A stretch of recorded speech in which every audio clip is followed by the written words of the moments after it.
প্ৰথমতে সকলোকে নমস্কাৰ জনাইছোঁ, লগতে এটা নতুন ভিডিঅ'লৈ স্বাগতম জনাইছোঁ। আজি লৈ আহিছোঁ আপোনালোকলৈ টেষ্টি মাগুৰ মাছ আৰু লগত এটা বস্তু মিশ্ৰণ কৰিম। কি বস্তু আপোনালোকে চাই থাকক। লগতে এতিয়া নৰসিংহ চাটনি বনাবৰ বাবে এনেধৰণে নৰসিংহ ৰেডি কৰি থকা হৈছে। ভাবিলোঁ অকণমান কেমেৰাত বন্দী কৰি আপোনালোকক দেখুৱাওঁ। আনফালে এয়া দাংবডি আলু ভাজি থকা হৈছে। আহক তেনেহ'লে আজি মই আৰম্ভ কৰি দিওঁ ভিডিঅ'টো, আপোনালোকে চাই গৈ থাকক। মাগুৰ মাছৰ আজি সোৱাদ লগা এটা ৰেচিপি আপোনালোকলৈ আগবঢ়াম।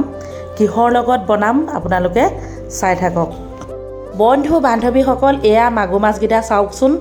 এয়া কণী বহুত ওলালে। এয়া মই বাছি ল'লোঁ ধুনীয়াকৈ। মাগুৰ মাছতো বাকলি নাই আৰু পেটুখিনিহে পেলাব লাগে। সেয়েহে এতিয়া নিমখ মাৰি থৈছোঁ ধুনীয়াকৈ, নিমখ ঘঁহি থৈছোঁ। তাৰপৰা সুন্দৰকৈ ধুই ল'ম।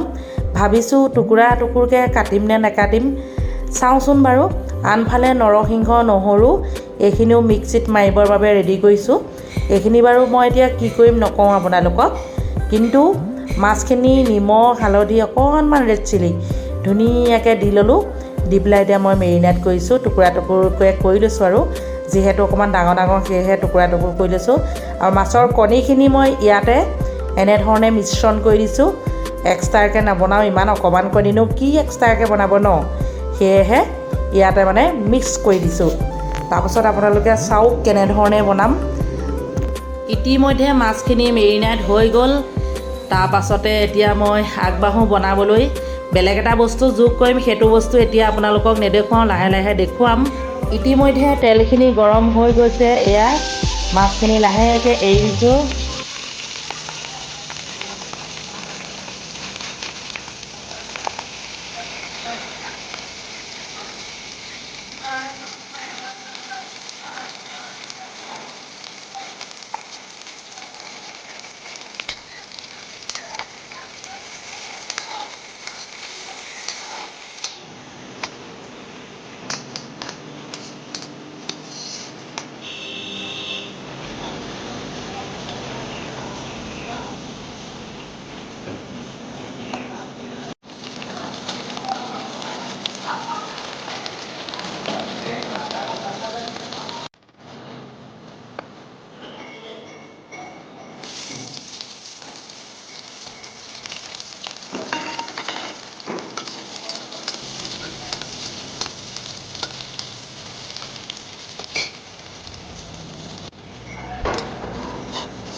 বন্ধু বান্ধৱীসকল আচলতে মই আজি ভাত কেৰেলাৰ লগত বনাইছোঁ মাগুৰ মাছ এয়া চাওকচোন কেনেধৰণে বনালোঁ দেখিলে আপোনালোকে অকল পিঁয়াজ অকণমানে দিছোঁ হালধি নিমখ অকণমান কাশ্মীৰ পাউডাৰ দিছোঁ ৰংটো ধুনীয়া হ'বৰ বাবে শেষত দি দিলোঁ এতিয়া মই মান ধনিয়া সোনকালে নিসিজে সেয়েহে অকণমান মই উতলাই দিছোঁ চাওকচোন দেখিবলৈও ধুনীয়া লাগিছে গোন্ধটোও ধুনীয়া লাগিছে মান ধনিয়া ইমানেই ধুনীয়া গোন্ধাই ক'বলৈ কোনো ভাষা নাই আজি এসাঁজ সুন্দৰকৈ খালোঁ এয়া উখোৱা চাউলৰ ভাত লগত মাগুৰ মাছ লগতে ভাত কেৰেলা যোগ কৰি বনোৱা একদম হেল্ডি আৰু টেষ্টি আজি ৰেচিপিটো চাই আপোনালোকে কেনে পালে মোক জনাবলৈ নেপাহৰিব যদিহে কোনোবাই নতুনকৈ চাই আছে প্লিজ চেনেলটি ছাবস্ক্ৰাইব কৰিব সকলোকে মোৰ চেনেলৰ তৰফৰ পৰা মৰম যাচিছোঁ সকলোৱে ভালে কুশলে থাকক তাৰে কামনা কৰিছোঁ